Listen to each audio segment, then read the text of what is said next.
But you know what? Come the weekend, we want to log off from all possible devices and head down to that new beer bar in town.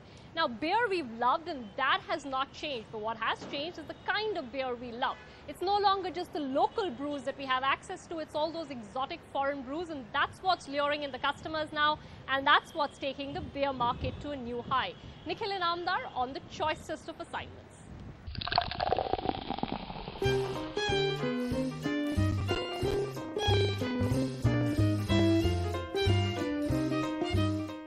Benjamin Franklin once said, "Beers prove that God loves us and wants us to be happy."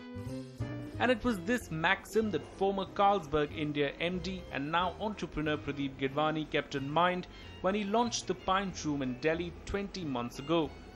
To keep a small but growing section of Indians happy with exotic imported brews.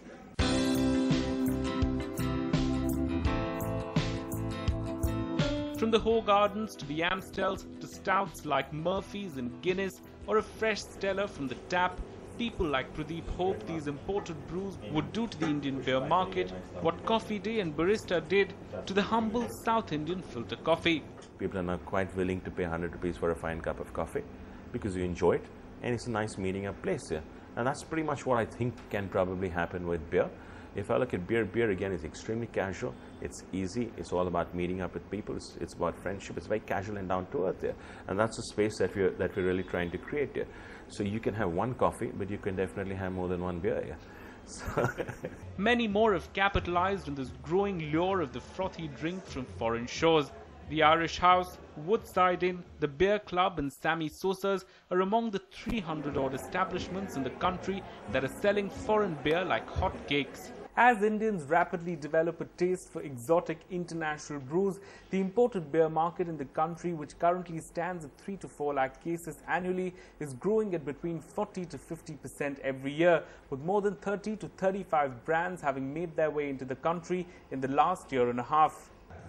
But getting scale is going to be easier said than done. The galloping growth being witnessed in this market is largely a factor of the low base. Beer constitutes 20% of India's total alcohol consumption, and of the total Indian beer market of 220 million cases, the share of imported beer is a negligible 0.04%. Over 50% of this is controlled by the UB Group, which has brands like Kingfisher and Heineken under its fold. Sabmiller, which markets Foster's, controls a 30% share, while Carlsberg and other regional brands make up the other 20%. Making a significant dent in this oligopoly would be tough, as import duties are as high as 100%. Couple that with other state duties, excise and VAT, and the cost of a pint becomes prohibitively expensive for most to afford.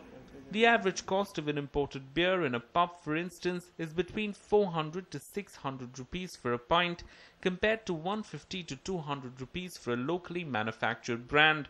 Biggest challenge that you find is in terms of state policy and taxes. The taxes on both are very high, be it the custom duty or the state taxes.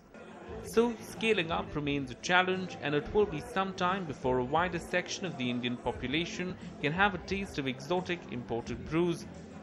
But what this trend seems to have done is prompted local manufacturers to expand their portfolio and offer consumers more choice. Sabmiller, for instance, recently launched Indus Pride, a spiced beer to cater to a growing demand for variety, and Kingfisher has exciting plans for new launches. One of the reasons why we launched Heineken in India, and that's one of the reasons why we've also launched Ultra, because Ultra really is now being consumed by people who wanted to stay within the Kingfisher fold but were also looking for a differentiated product offering. For the moment though, some of us still don't mind paying that little extra bit for exotic brews from faraway lands, and it's probably the swagger in the Indian middle class's attitude towards all things expensive and fine that's ensuring that imported beer brands continue to grow and expand despite all the odds. In Mumbai, Nikhil and Amdar, NDTV Profit. India's #1 news app just got even better. Download NDTV's new app. Fully optimized for retina display. Full screen view. Faster response time. And Sudoku. NDTV's new iPad app. Download now.